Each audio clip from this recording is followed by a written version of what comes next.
Écho de la jeunesse. Droit, devoir, sexualité, relations humaines, bref, tout ce qui mine la vie des jeunes au quotidien. Écho de la jeunesse, Marc Foucault.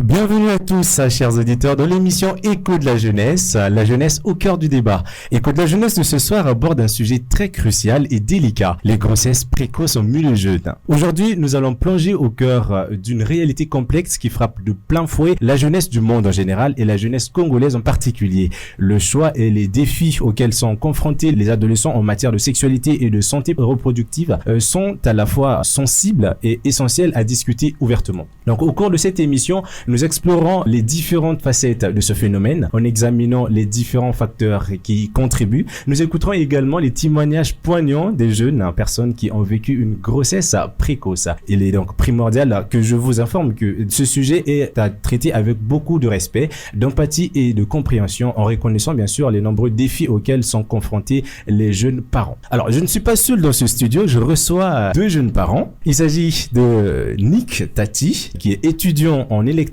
industrielle et père d'une petite fillette qu'il a eue lorsqu'il était encore au lycée. Bonsoir Nick. Bonsoir monsieur Marc. Comment vous allez? Très bien, merci. Vous êtes en forme? En forme, oui. Alors, c'est un plaisir de vous avoir parmi nous. Tout juste à tes côtés, nous avons Elmira Moufouma, qui est étudiante en comptabilité gestion d'entreprise et mère d'un petit garçon qu'elle aussi a eu pendant qu'elle était encore élève en classe de terminale. Bonsoir Elmira. Bonsoir. Comment tu vas? Je vais très bien. C'est aussi un plaisir de t'avoir parmi nous. Merci. Et de l'autre côté, nous avons un chaperon dans cette émission. Il s'agit de Madame Suzy Makaya. Elle est responsable santé au sein du volet équipe mobile de ASI, Association Action de Solidarité Internationale. Bonsoir Madame Suzy. Bonsoir. C'est aussi un plaisir de vous avoir. Très bien, ça me va droit au cœur. Ensemble avec vous, chers invités, nous essaierons de mieux comprendre les conséquences émotionnelles, financières et sociales de ces grossesses au milieu jeune, tout en explorant les ressources et les mesures de soutien disponibles pour aider les jeunes à surmonter ces défis. En tout cas, quant à vous, chers auditeurs, restez avec nous tout au long de cette émission engageante pour que nous nous efforcions donc de jeter un éclairage sur les grossesses précoces au milieu jeune, en espérant que cela contribuera à des discussions fructueuses et à des prises de conscience et également à des actions positives pour l'avenir. Alors, Madame Suzy, vous, comme je venais de le dire, vous êtes responsable santé au sein du volet équipe mobile ASI. ASI, c'est une association qui prend en charge les jeunes filles en situation de rue. Donc, vous avez vraiment l'occasion de côtoyer ces jeunes filles. Est-ce que, d'une façon générale, qu'est-ce que vous avez constaté au niveau de la situation des grossesses au milieu jeune? Merci pour la question. En fait, nous avons commencé à travailler dans le volet équipe mobile depuis 2012. Et nous faisons des maraudes nuit et jour dans les quartiers périphériques et au centre-ville de Pointe-Noire. Et nous contactons beaucoup plus les jeunes filles. Et ces jeunes filles vivent des problèmes dans les rues, que ce soit dans les rues au sein des familles, et que nous avons beaucoup constaté des problèmes de grossesse précoce et des grossesses non désirées. Et les grossesses non désirées qui arrivent parfois à des fatalités que nous traitons que non, ces fatalités-là conduisent à beaucoup de problèmes au sein de la société. Dans les années antérieures, pendant que nous étions encore des jeunes filles, je dirais, on n'a jamais constaté ce genre de choses parce que vraiment au niveau de l'école, il y avait des cours que nous recevions, par exemple au niveau de la biologie, comment est-ce qu'on peut entretenir une fille qui atteint l'âge de la puberté, comment maîtriser sa puberté avec les parents. Dans nos jours, ce que nous avons constaté en rue, les filles n'ont pas de dialogue avec les parents. Dans les familles, et c'est ce qui fait que ces filles-là fuguent, se retrouvent en rue. Vous savez, l'éducation, on les prend dans plusieurs parties, que ça soit en rue, dans la famille, à l'école, à l'église, ainsi de suite. Mais nos filles que nous rencontrons, l'éducation qu'elles reçoivent, c'est au sein de la rue. Et au sein de la rue, les filles viennent dans la rue très jeunes. Ce sont des filles mineures dont l'âge qui varie entre 14 et 17 ans que nous rencontrons souvent et qui tombent enceintes par les viols, les agressions sexuelles parce qu'elles sont exposées à tout. Elles dorment à la belle étoile. Les filles vaquent aux activités sexuelles très accélérées. Et du coup, elles oublient même que non, de porter le préservatif. Elles ne savent pas. Parce qu'en fait, il n'y a pas la communication entre les filles et les parents, et même au milieu scolaire, je pourrais dire, peut-être même dans les églises où ces filles aillent prier. Parce que normalement, il devait avoir des espaces comme ça pour essayer un peu de faire comprendre aux filles comment est-ce qu'elles peuvent mener leur vie sexuelle pour éviter les grossesses précoces et les grossesses non désirées. Très bien. Alors, vous évoquez déjà là les causes, certaines des causes de ces phénomènes, et même quelques solutions déjà. Nous allons y revenir tout à l'heure. Mais Elmira, toi de ton côté, tu es une jeune fille, tu as un petit garçon aujourd'hui. Qu'est-ce que tu as remarqué avec tes amis? Est-ce que autour de toi, les grossesses en milieu jeune, est-ce que c'est quelque chose de répandu ou est-ce que c'est plutôt à un taux très faible? Bon, ce que j'ai constaté autour de moi, autour de mes petites sœurs, mes grandes sœurs, mes copines, ma promotion, que les jeunes filles d'aujourd'hui se donnent facilement aux activités sexuelles et tombent rapidement et facilement enceintes. Il y a beaucoup de grossesses dans les maternités, il y a beaucoup de petites filles. Dans des hôpitaux, là où on fait des avortements, il y a beaucoup de petites filles. Disons que le sexe est devenu quelque chose de courant, gratuit. Les jeunes filles se livrent facilement et ont plus peur, je ne sais pas, peut-être MST, des IMST. Il n'y a pas que la grossesse. Il y a aussi les maladies sexuellement transmissibles.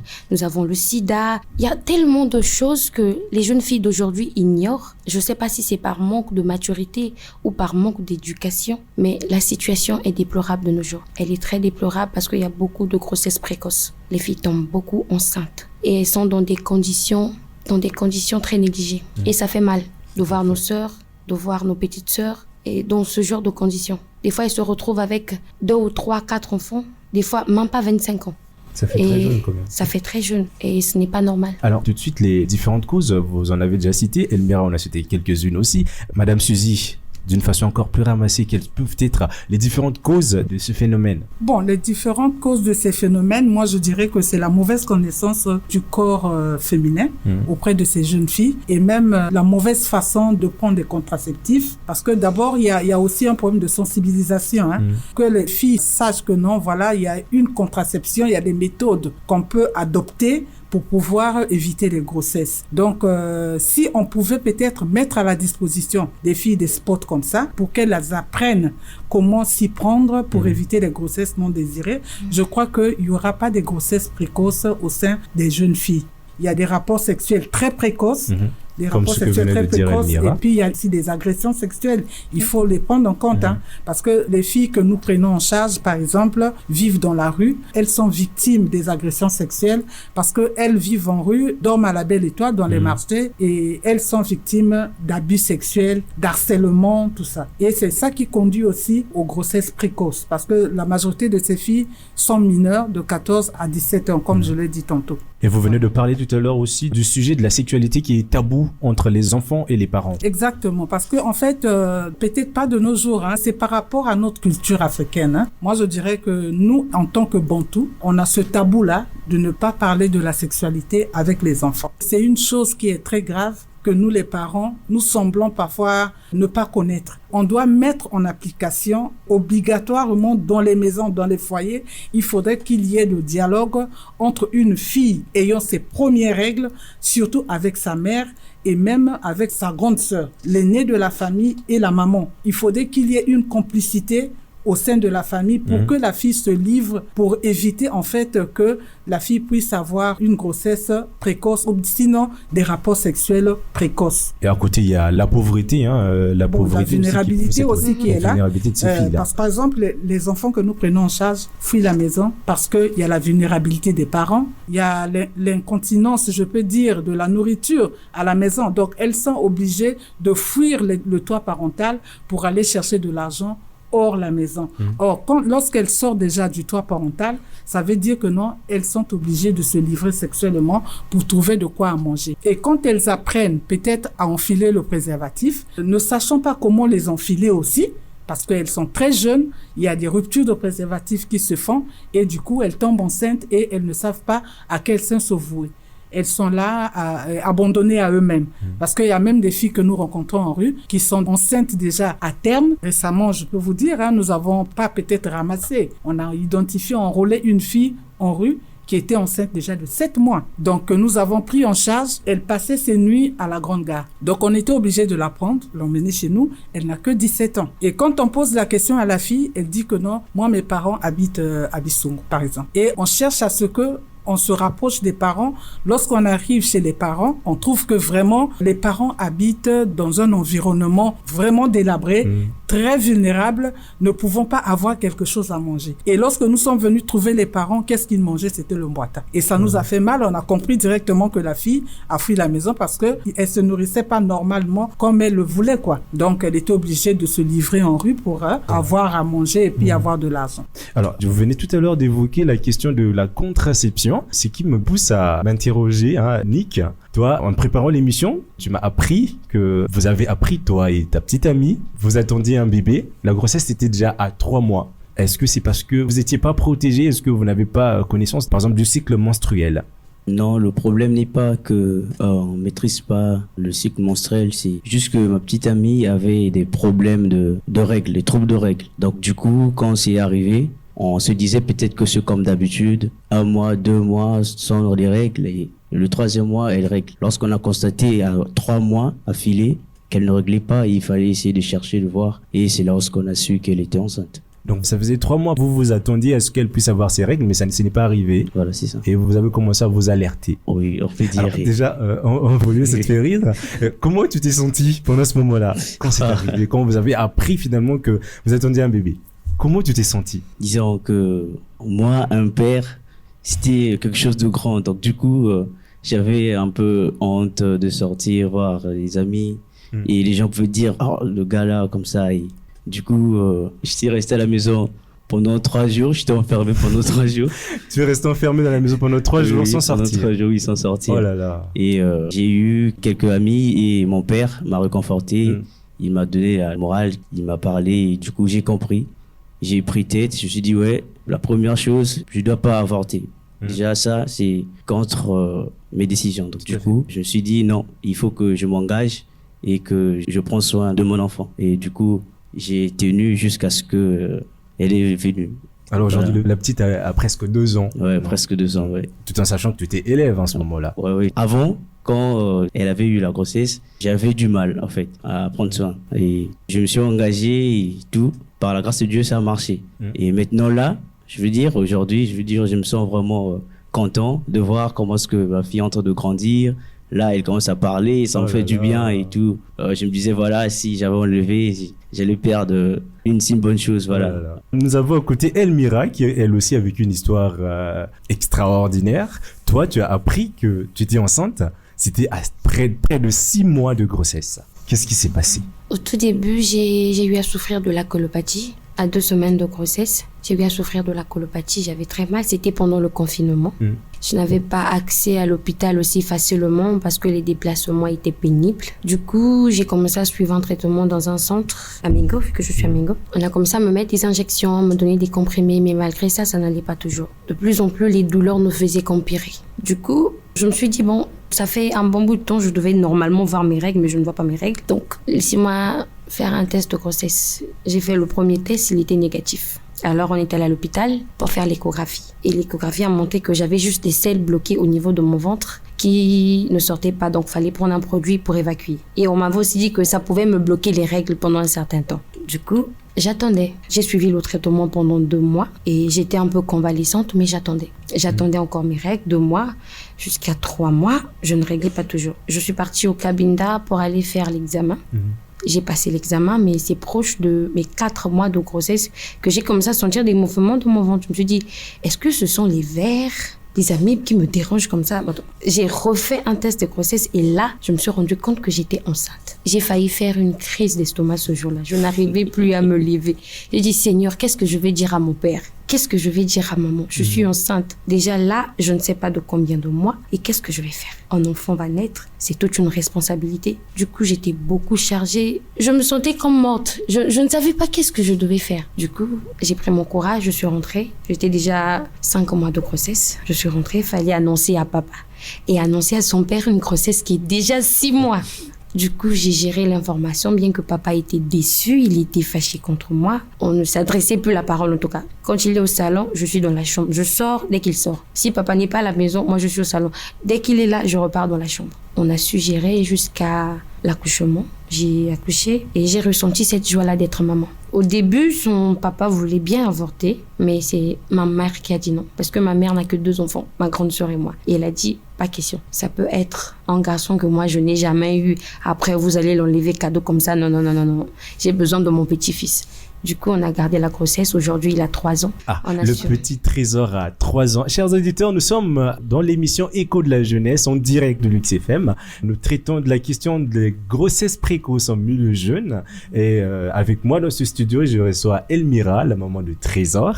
Je reçois également Nick, qui est le papa de Tissès. Et je reçois madame Suzy Annick Makaya, qui est responsable santé au sein de Asie. Alors, madame Suzy, pendant que Elmira et Nick parlaient, je vous ai vu rire. Qu'est-ce que ça vous inspire leurs histoires? Bon, d'abord, je commencerai par l'histoire de Nick. Les jeunes filles, eux, ils utilisent le mode calendrier pour contrôler leur cycle menstruel. Alors, moi, je dirais que le mode, la méthode calendrier n'est plus d'actualité, je peux dire, parce que il y a des troubles de règles. Il y a des troubles de règles. Il peut s'avérer parce qu'on peut pas maîtriser l'ovulation. L'ovulation, on peut pas maîtriser. On ne sait pas à quel moment il y aura l'ovulation. Parce que le corps de la femme fonctionne comme une machine. Par exemple, ce mois-ci, je peux avoir un cycle long et le mois prochain, je peux avoir un cycle court. Et ça peut arriver que je garde le cycle court pendant 2 mois et après, ça peut basculer par rapport aux états émotionnels. Tu vois, donc la femme, suite à l'état émotionnel, peut basculer à n'importe quelle sorte de cycle. Et du coup, pour les jeunes filles, c'est un peu difficile de maîtriser leur cycle menstruel, comment les calculer, comment savoir que je suis en période ovulatoire ou bien je suis en période de stérilité possible. Donc, ce qui est peut-être bien pour les filles, dans ce contexte-là, il serait peut-être mieux d'adopter une méthode contraceptive. C'est pour mieux calculer, pour mieux contrôler le cycle. Mais c'est pas mauvais d'avoir un enfant. Ben, c'est vrai, c'est difficile d'être père si jeune. Je te comprends. Il y a cette émotion qui a fait Annick que non, voilà, je me suis enfermée 3 jours. Ça, c'est déjà, sa psychologie était touchée. Ça, c'est tout à fait normal parce qu'il est très jeune. Il ne sait pas comment s'y prendre. Mais après, il était content d'avoir cette jolie fille qu'il a eue dans ses bras. C'est à féliciter parce que déjà, vous avez accepté votre paternité, la paternité auprès de la fille qui était tombée enceinte. Ça, c'est une bonne chose. Mais par contre, chez d'autres filles que nous rencontrons, elles sont exposées à des problèmes. Par exemple, elles n'ont pas la chance d'avoir des paternités comme ça. Comme Nick l'a fait auprès de cette jeune fille. Le petit ami qui accepte voilà. de prendre en charge sa grossesse. C'est un peu compliqué. Maintenant, pour Elmira, moi, je dirais que peut-être pas dire que non, c'était le déni de la grossesse, hein, parce que quand on a le déni de la grossesse, on se voit pas sa grossesse évoluer, on ne sent pas les modifications au sein du corps humain. Donc, on ne sent pas ces malaises des 3 premiers mois. Je dirais pas peut-être le déni, peut-être qu'elle savait qu'elle était déjà enceinte avant, ou bien elle avait quand même le petit soupçon. Elle ne savait pas aussi. Peut-être elle avait des petits soupçons, ça c'est vrai, mais après, bon, ça c'est une bonne chose d'avoir un petit garçon que maman avait voulu avoir. Mais c'est bien, comme il y a eu dialogue avec sa maman, elle n'a pas fugué la maison. Moi, ce que j'ai aimé à Elmira, c'est ça. Elle est restée dans la maison, bien que son père n'était pas d'accord à sa grossesse, mais elle n'a pas fui. Elle est restée dans la maison. Elle a eu à dialoguer avec sa maman et il y a eu une petite complicité avec la maman et la maman aussi a adopté que non, voilà, moi, la grossesse, je la garde. Et le bébé, j'en ai besoin. Ça, c'est une bonne chose parce que on voudrait bien que dans tous les foyers, que ça se passe comme ça. Que les mamans aient une complicité avec leurs filles. Pas une complicité négative, hein, mais une complicité positive qui peut engendrer quelque chose de bien. Comme l'a fait la maman d'Elmira. Elle a voulu que sa fille accouche et on l'a assistée pendant la grossesse jusqu'à son terme. Elle a eu accouché et elle a eu ce joli garçon. Trésor, voilà. Donc, c'est le trésor de la famille. Oui, le trésor donc, d'Elmira. moi, je dirais que vraiment bravo à mes deux jeunes qui sont courageux. 2 jeunes qui sont très courageux. Vraiment, je vous félicite. Tout à fait. Alors, tout à l'heure, Elmira, tu as raconté ta petite histoire, mais je n'ai pas entendu parler du géniteur, c'est-à-dire du papa de Trésor. Qu'est-ce qui s'est passé entre vous deux? Vu que la grossesse est arrivée trop tard, enfin, on va dire, elle a su trop tard, est-ce que il a fini par décliner sa responsabilité? Au tout début, on était allé faire l'échographie, lui et moi. Quand j'ai eu à calculer bien après, la grossesse était déjà 1 mois. Donc, du coup, on nous avait dit que ce n'était pas une grossesse. Lui aussi, il était parti en voyage au Cameroun. Il est parti avec l'idée qu'il a laissé une fille qui n'était pas enceinte. Et quelques temps après, tu le rappelles pour lui dire que non, c'était une grossesse. C'était compliqué au départ. C'était très compliqué pour qu'il accepte. Il dit non. Ça peut pas se passer comme ça. Attends, il y a eu le confinement. Et c'était la dernière fois qu'on s'était vu. Tu me dis que tu n'es pas enceinte. L'échographie a prouvé que tu n'es pas enceinte. Et puis tu reviens encore me dire, c'était compliqué. Mais jusqu'à ce qu'on a fini par le convaincre et il a fini par accepter. Bien sûr qu'il n'est pas sur place, mais il fait de son mieux de prendre soin de son fils. Alors, tu es tombée enceinte, tu étais en train de faire ton examen. Oui. Et tu m'as dit que tu l'as fait 6 fois. Oui, j'ai fait le bac 6 fois. Je l'ai eu cette année. Je n'ai pas baissé les bras, malgré que j'étais enceinte, malgré que j'avais un bébé. J'ai anticipé ma formation en comptabilité. Je l'ai commencé, j'allaitais encore l'enfant. Donc, on a opté pour le biberon. Et moi, je partais à l'école. Je pouvais que l'allaiter le soir. J'ai pas baissé les bras, j'ai continué. Bien sûr que je suis tombée enceinte la 3e année que j'ai manqué l'examen. J'ai refait la 4e année, j'ai fait la 5e année, jusqu'à ce que j'ai pu obtenir mon bac la 6e année. Et cette année, j'ai obtenu mon BTS en comptabilité chez son entreprise. Oh là là. Ça, c'est déjà à prendre en ligne de compte, chers auditeurs, surtout pour vous qui avez encore manqué votre examen pour cette année. Elle a fait le bac 6 fois. Et pendant qu'elle était en train de faire ce bac-là, elle est tombée enceinte, mais ça ne l'a pas arrêté. Elle a fini par continuer. Et cette année, elle a à la fois son bac, elle a aussi son BTS et aussi le petit trésor qui est là. Alors, du côté de Yannick également, tu étais en terminale quand c'est arrivé. Est-ce que tu avais déjà ton baccalauréat? Tu as eu ton baccalauréat l'année qui a suivi ou bien? Oui. L'année où j'ai su que j'ai en santé, j'ai manqué mon baccalauréat. Et c'est l'année qui suivait, et du coup, j'ai eu mon baccalauréat. Est-ce que tu as manqué ton baccalauréat à cause du fait que tu attendais un bébé? Il y a déjà ma maman qui a pris ceci en ligne de compte. Elle m'a dit, c'était un choix, soit le baccalauréat ou l'enfant. Okay. Vu que tu as eu l'enfant, alors réjouis-toi, au moins, tu as eu quelque chose. J'ai pas aussi baissé les bras, je me suis réengagé, parce que moi aussi j'ai fait le bac 3 fois, l'année qui suivait, et j'ai eu mon bac. Et le fait d'avoir un enfant, est-ce que ça modifie quelque chose dans ta vie? Est-ce que ça a eu de l'impact dans ta vie? Je peux dire oui. Déjà, ma manière de penser, ou la manière de faire des choses ne sont plus pareilles. Avant, je pouvais faire des choses, mais là, je me dis, bon, si je fais ceci, ma fille, elle va voir quoi? Il faut que je fasse ceci pour que ma fille soit bien demain ou bien après-demain. Donc, du coup, ça a changé certaines choses. Et pareil pour Elmira, ça a beaucoup changé ta vie? Oui, ça a changé ma façon de voir le monde. Avant, ma mère m'appelait une fille très dépensière. Okay. Je ne pouvais pas garder l'argent. Je dépensais, achetais n'importe quoi. Mais depuis que j'ai quelque chose dans la tête, non, je ne suis plus la même. Ça a complètement changé ma mentalité. Je pense à quelqu'un parce que j'ai l'avenir de quelqu'un derrière moi. Parce que je dois assurer, il ne doit pas vivre les mêmes malheurs que moi j'ai vécu. Ou il ne doit pas être un enfant négligé. Je dois être une mère responsable pour lui. Du coup, il faut que je porte mon chapeau. Alors, Madame Suzy, on entend ce que ça peut apporter dans la vie d'un jeune comme ça. Vous voyez que c'est quelqu'un qui, par exemple, qui a fait son examen pendant plusieurs fois, ne l'a pas encore eu. Mais après, c'est la grossesse qui vient se mettre. Les différentes conséquences que peut avoir la grossesse, donc finalement, pour un jeune comme ça, pour une jeune comme Elmira. Je peux énumérer quelques conséquences.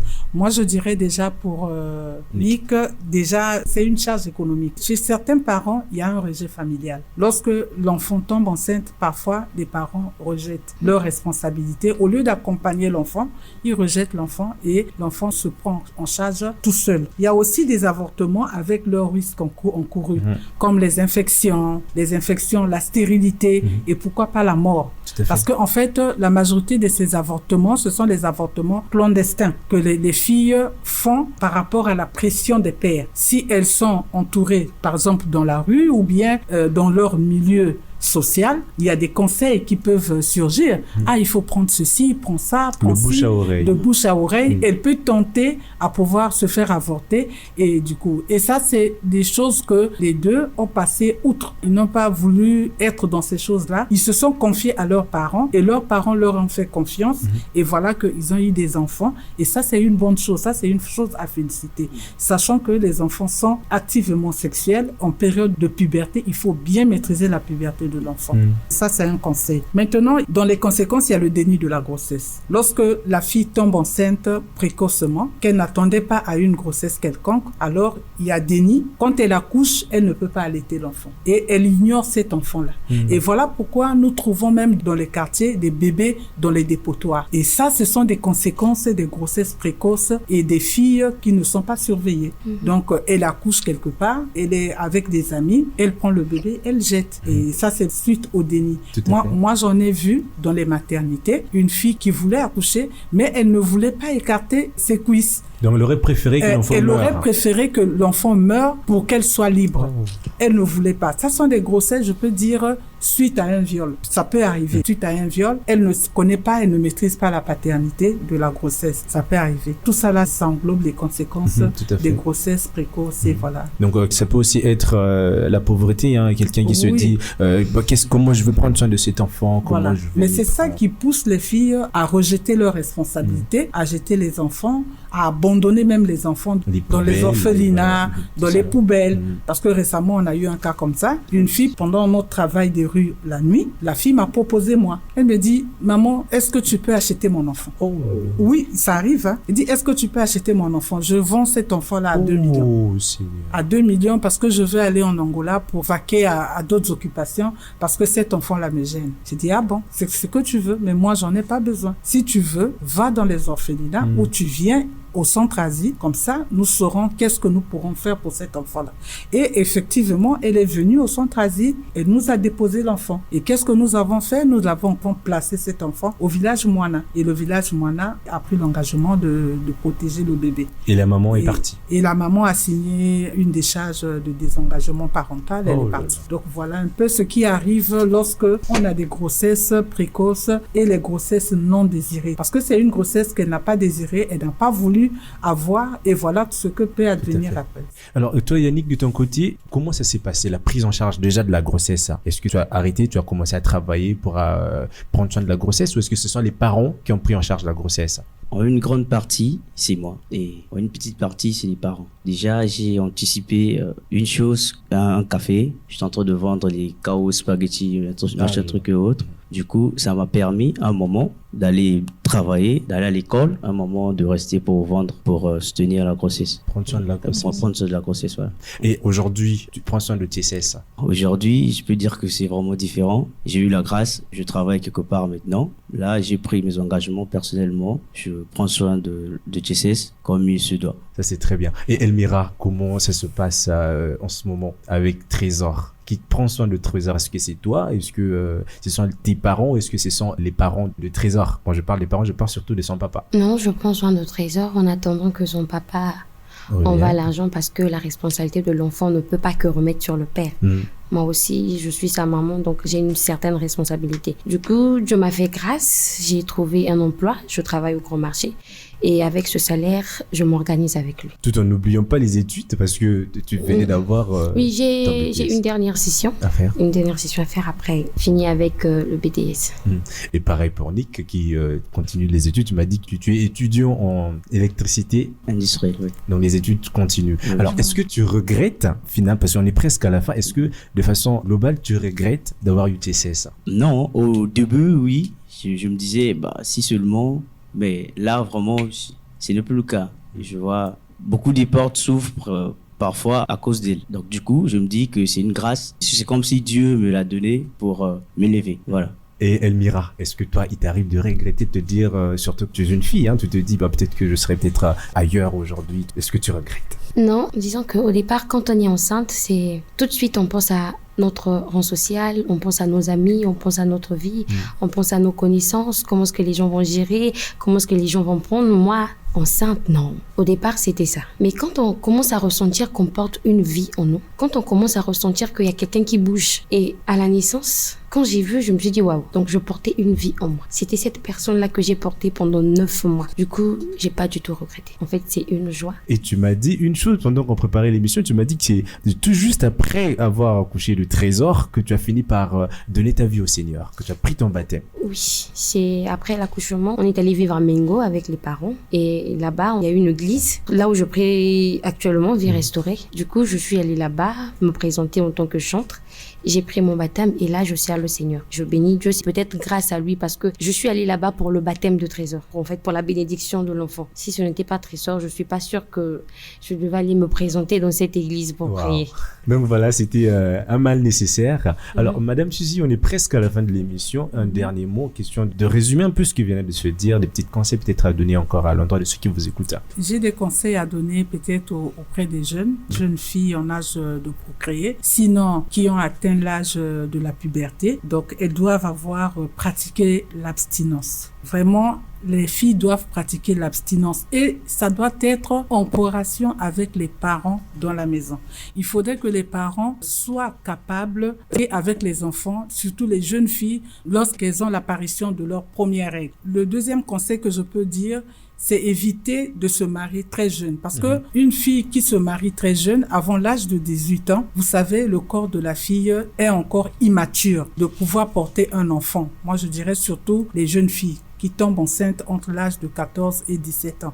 Souvent, elles peuvent passer à une césarienne et l'accouchement peut être compliqué. Il faut éviter cela. Peut-être conseiller aux filles d'adopter des méthodes contraceptives pour éviter certaines grossesses. Voilà, en tout cas, on est presque à la fin. On va donner une occasion aux jeunes parents de faire peut-être un petit coucou aux enfants. Alors, un petit coucou à Trésor, rapidement, on a quelques secondes, à 5 secondes. Et peut-être un dernier mot à l'endroit de ceux qui t'écoutent aussi. En conclusion, je vais juste donner un petit conseil à mes jeunes sœurs que leur avenir dépend d'elles. Et il faut éviter, en fait, prendre comme maman a dit, éviter des grossesses. Soit les préservatifs, soit le planning familial pour une vie meilleure. Et pourquoi pas l'abstinence aussi? Oui, de nos jours, ça sera très difficile d'interdire à ces jeunes filles-là. Ça sera très difficile. Mais c'est mieux d'utiliser des méthodes contraceptives. Voilà. Alors, rapidement, Nick, un dernier mot à l'endroit des jeunes garçons, on dit à ceux qui t'écoutent, rapidement. Ce que je peux dire, c'est que quand une chose arrive, il faut prendre ses responsabilités. Il ne faut pas fuir. Ça, c'est pas bien. Sinon, tu peux gâcher la vie de quelqu'un. Donc, tu as fait quelque chose, tu t'engages. Je suis sûr que Dieu ne vous laissera jamais. Parce que c'est Dieu qui donne les enfants. Très bien. Merci beaucoup. C'est complètement terminé pour cette émission Écho de la jeunesse sur les grossesses précoces en milieu jeune. Merci en tout cas à vous, chers invités. Madame Suzy Annick Makaya, vous êtes responsable santé au sein du volet équipe mobile Asie. Merci en tout cas à vous. Merci également à Elmira Moufouma, étudiante en comptabilité et gestion d'entreprise, la maman de Trésor. Merci à toi. Et merci aussi à Nick Tati, étudiant en électricité industrielle, le papa de TCS. Merci en tout cas une fois de plus. Merci à vous, chers auditeurs, d'avoir suivi cette émission. Merci à Flavia Landa, merci à Prince Mbaya. Moi, c'est Marc Foucault. On vous dit